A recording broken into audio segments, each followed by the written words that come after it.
Morning guys, ito na naman ang inyong Mamshi Greta o alas 6 na ng umaga. Nako, bilang isang Mamshi na tulad ko, nako, kung ikaw ay magulang, talaga naman nga maaga kang gumising, lalo na kung may high school ka na dalawa. Dahil dalawa po yung anak ko na medyo malaki na at sila po ay high school na, nako, iniintindi ko pa rin po sila bilang isang Mamshi. O, ang akin pong ina ay nagluluto. Yan, naghahanda ng mga pagkain ng aking mga anak. At ako naman po ay nagsasalang ng labahin sa washing machine, pero hindi po ako naglalaba dahil lang syempre ako po'y kapapanganak pa lamang. Tapos ang aking pong ina naman, ang damit po ni Bibilok, dahil medyo maliliit ang mga damit ni Bibilok, ay inuutay-utayan niya na pong labhan. O yan yan. Usapang pag-iintindi sa mga anak.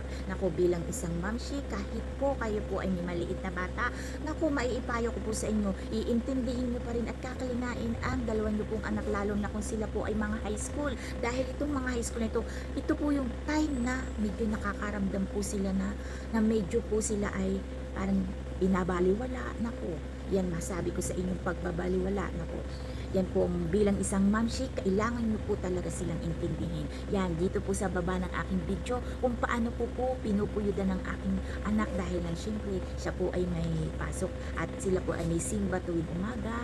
May time po na may simba sa umaga, kaya po akin pong ginagawa dyan sa baba ay pinupuyudan ko po ang aking anak. Dahil bilang isang mamshi, nako, kailangan talaga ay patas ang pagmamahal sa ating mga anak para hindi po sila makaramdam ng sila po ay napapabayaan.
Sabay na.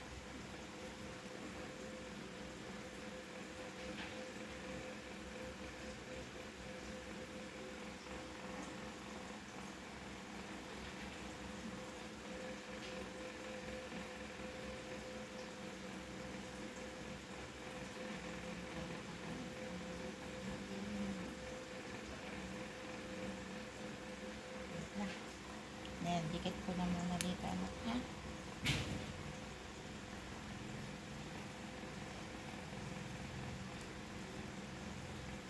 Kasi pinaputol mo kasi ang buhok mo. Para mo na ako ng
Hirap tanggalin na rin.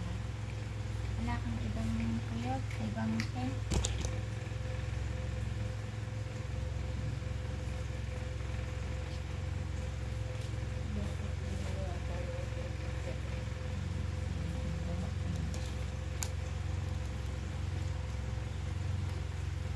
Ayos yan ha. Wala naman pag-uwi, ilugay-gay na naman.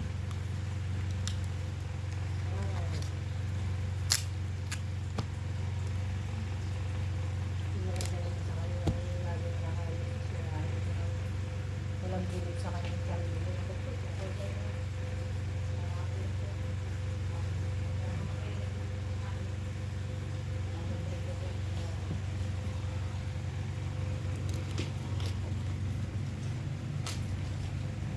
Ano doon? Ayan. Papasok na ang aking estudyante. Iba pang kanila yung hindi dala. Nagkakampak niya. Dala na ni Tutoy. Kinuha na niya. Si Tutoy na. Alis na ang aking bata. Ang akin namang batang si Tutoy ay tulog naman. Sige po. Ganyan ang